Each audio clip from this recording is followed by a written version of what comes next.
Welcome back to Peter's World. Today, we visit the stunning Jamaica Inn luxury resort in St. Anne, Jamaica. This iconic 8-acre retreat is a paradise of golden beaches and lush gardens. Let's join Peter as he immerses himself in tranquility and luxury and experience the warm hospitality that makes Jamaica Inn unforgettable.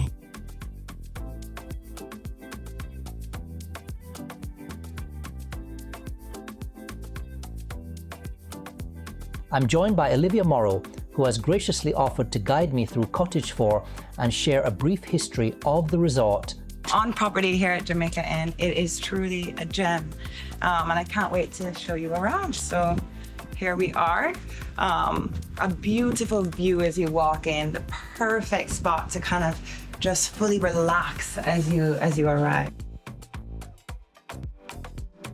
So your kind of lounge area, a beautiful place to just come and relax, have a glass of wine or a coffee. You have your wet bar over here, a fridge, of course, for you to have any drinks that you'd like, beautiful Caribbean flowers. And paintings. Wonderful paintings by local artists. Everything we have here, we really try and work with the local community to make sure everything's authentically Jamaican. That's what's very unique about Jamaica Inn. Nothing is contrived, it's all very much Jamaican. What a beautiful view. It is really beautiful, really 360-degree views throughout the property here. So you have a beautiful view over a wonderful Caribbean Sea. And actually this is all protected water. So this is all a fish sanctuary out here. So the team at Jamaica Inn work with the wonderful White River Fish Sanctuary, which is actually just down there by the river mouth. And they work to protect all of the coastline here. So really to rehabilitate our oceans, the coral reef, for, of course, our community, so that we can have more fish, but also for our guests so they can enjoy the swimming as well. So perfect for a morning swim. No better way to start the day than a dip into the sea and then maybe a Blue Mountain coffee. That's what I'd recommend. Indeed. Our team here are fantastic. They do fresh flowers every day for our guests. So you'll have a wonderful morning wake up where every time you come back to your room, you'll have these beautiful fresh flowers to take a look at. Very carefully put together by the wonderful Miss Marsh. So here is the bedroom, the beautiful 4-poster bed. I mean, the most perfect way. You open up your blinds in the morning, take a look out at that magnificent view. You can lounge in bed and just relax, soak it all in. Straight out to the Caribbean Sea. It does, it really does.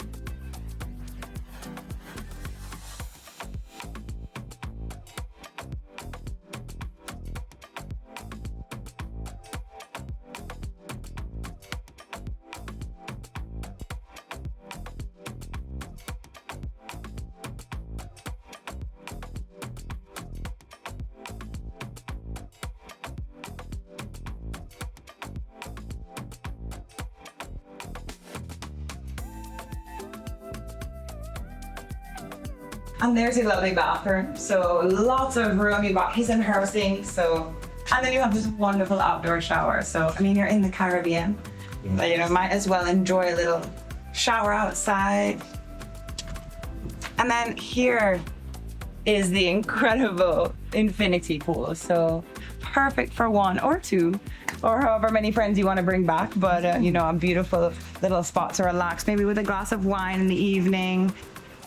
And the pool is, of course, heated, so you can come and have a nice swim in the evening and not be too cold. There's been 66 years of Jamaica Inn, so you know, lots of beautiful history, many stories. You know, so much of the history has been passed down through my family and through the generations, because it's been in my family, the Morrow family, for the last 66 years. So we bought the property in the 1950s.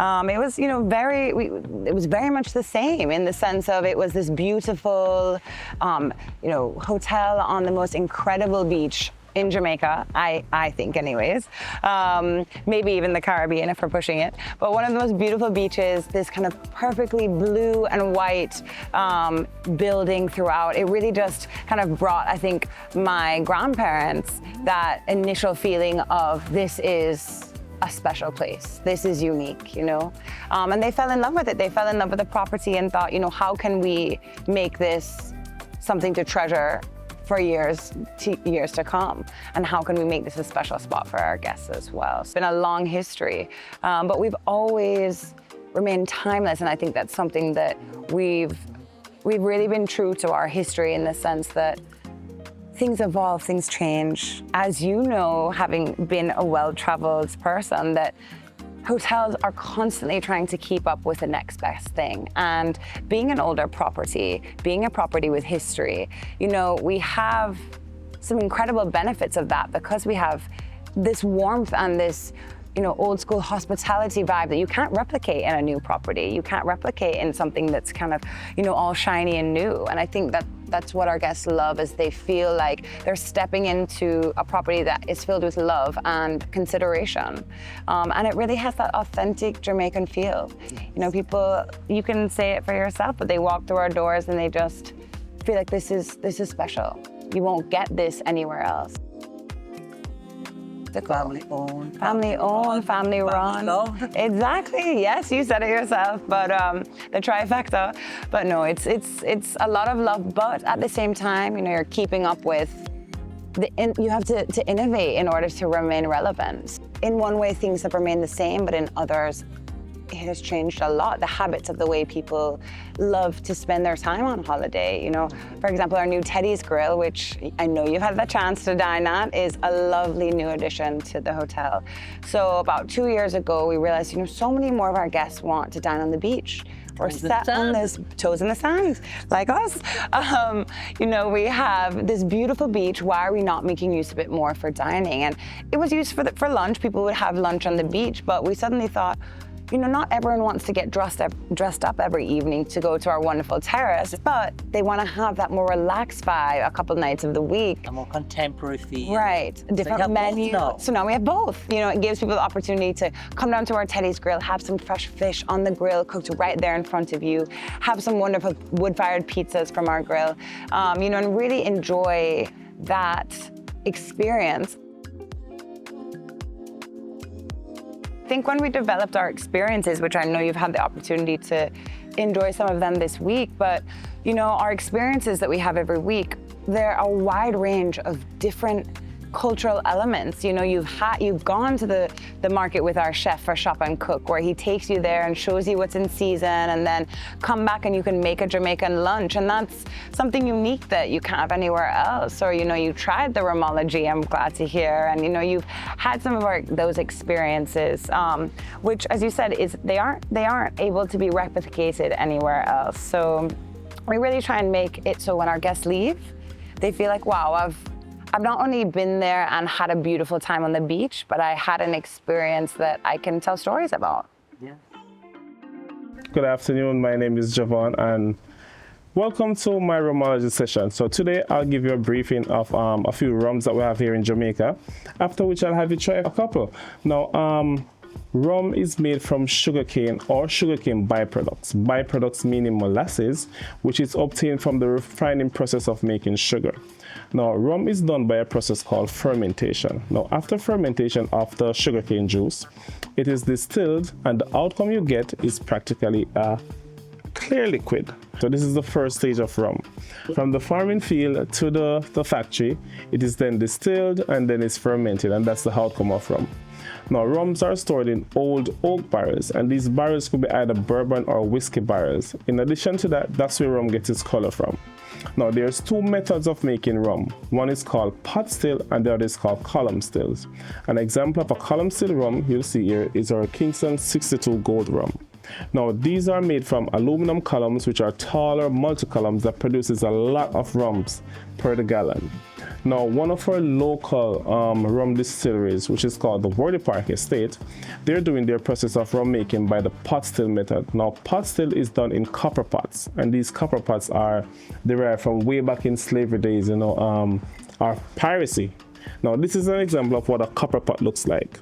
Now, you can see it's the same texture as the Appleton Estate, but it's just a different method of making the rum. Now, we have a few rums that is diversely different, but it's just as great. Now, an example of a diversely different rum is our Myers Dark Rum. This is what we consider to be our spice rum. Pimento, nutmeg, cinnamon, all these natural herbs or spices is added to the rum and then into the oak barrel. It's aged for 3 to 4 years, and then voila, you get this lovely great rum. It's actually one of the rums that we use, well, it is the rum that we use in our signature Planters Punch that we have here at the inn. Now, this one of Blackwell rum is a more refined spice rum compared to the Myers. Now, it's of like a caramel taste. It's sweeter, more refined, easy on the palate. Very good rum to consume. One of my favorite rums to consume as a non-rum drinker. Joy Spence, she's the first female master blender at the Appleton Estate. Now, this Appleton 8-year-old that you're looking at here is actually her first blend as a master blender at the Appleton Estate. Now, this rum is one you could consider to be a brandy, something similar to a brandy. It's like a sipping rum, a half dinner drink, something you'd have with friends, you share with friends. But listen, very good rum. You can have this with chaser, on the rocks, either way you want to have it. This now is an example of a rum that has been in the oak, and these are Nassau Valley oak down in St. Elizabeth. Now, this rum is aged for actually 21 years. It's really good. The climate, the limestone, the natural spring waters that they use to filter the molasses to get in there. It's one of those rum that is really great. Great sipping rum, really smooth, easy on the palate, top shelf rum. Cheers. Cheers, man. And thank you for coming to our Rumology session. Hi, Chef.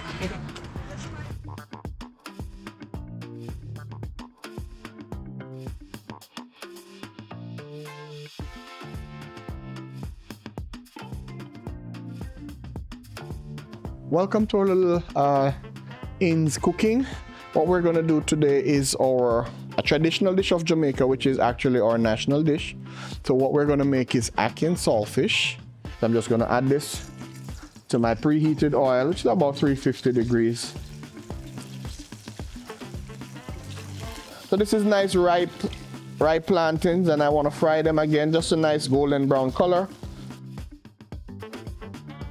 So I'm going to infuse my oil, a little bit of fresh thyme, and then I'll add my onions, scallions, you call spring onions, and then some bell peppers, and I'm going to add some tomatoes. At this point, I'll introduce a little bit of Scotch bonnet pepper. I won't do a lot. I'll just do a little bit so we get the flavor out of it, okay? And we'll saute. I'm going to add my cod.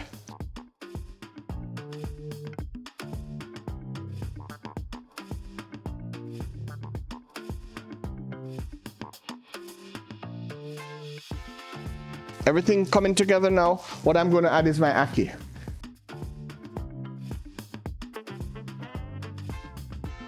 So at this point, I'm going to add a little bit of cracked pepper as well. And then I'm just going to lightly toss, because I don't want it to break apart. So I'm going to lightly toss. At this point, nice and colorful. So again, we saw the avocado in the market. Or pear in Jamaica, right? All right, bon appetit.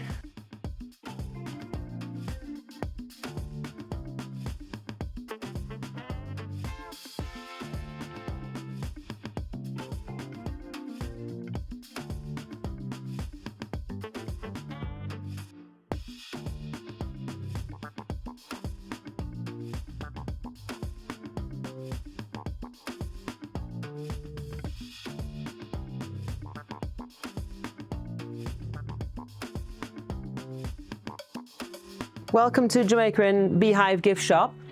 What we do here is try and really support our local artisans. Particularly in Jamaica, we have a lot of seasonings which we have with the Jamaican Scotch bonnet pepper. And so we have a lot of brands for those, and we use them here in the hotel in the menus. That's coffee, of course, Jamaican made, grown coffee, nothing better. All served here in the hotel at breakfast time or any time of day. And the chocolate, locally made, locally grown. That particular company is based here in Ocho Rios, and their packaging is amazing because they have lots of local artists. And each type of chocolate has a different local artist's their work depicted on the covering. So you not only get some chocolate, but you also get a little bit of Jamaican artwork to take home with you. Yes. And mostly dark chocolate, but they have also gone out into milk chocolates and flavored with lemongrass, gingers. They have all sorts of interesting flavors. Locally made puzzles with local scenes, and that one of course is interesting because you can get a little bit of the history of Jamaica by looking at the which is the one you have there. Is that the stamps or is that the that's the money? So Jacana, they are a farm up in the hills of St. Anne that grow their own marijuana and produce the best products. Some of it is lotions for your face, some of it is to imbibe in different ways. And their products are, and actually even visiting the property is really most interesting. From here, drive about maybe 25 minutes and they give a great tour. You can go and see where they're growing it and how. We're in Upper St. Anne, and we're in the parish of St. Anne here, so they're just up in the hills of St. Anne. Yeah, excellent products. And then all of the soaps and lotions likewise are all locally made. Our jewelry is made by Anna Henriquez, most of it, who is a Jamaican artist. Thanks very much, and looking forward to having you back again.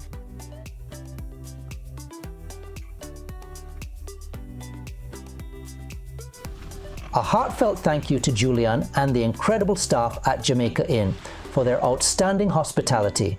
And thank you for joining us on this journey through the serene and luxurious Jamaica Inn Resort in beautiful St. Anne, Jamaica. If you enjoyed this video, please give it a thumbs up and subscribe to Peter's World for more amazing content. Have any questions or thoughts? Share them in the comments below. We'd love to hear from you. Until next time, this is Peter.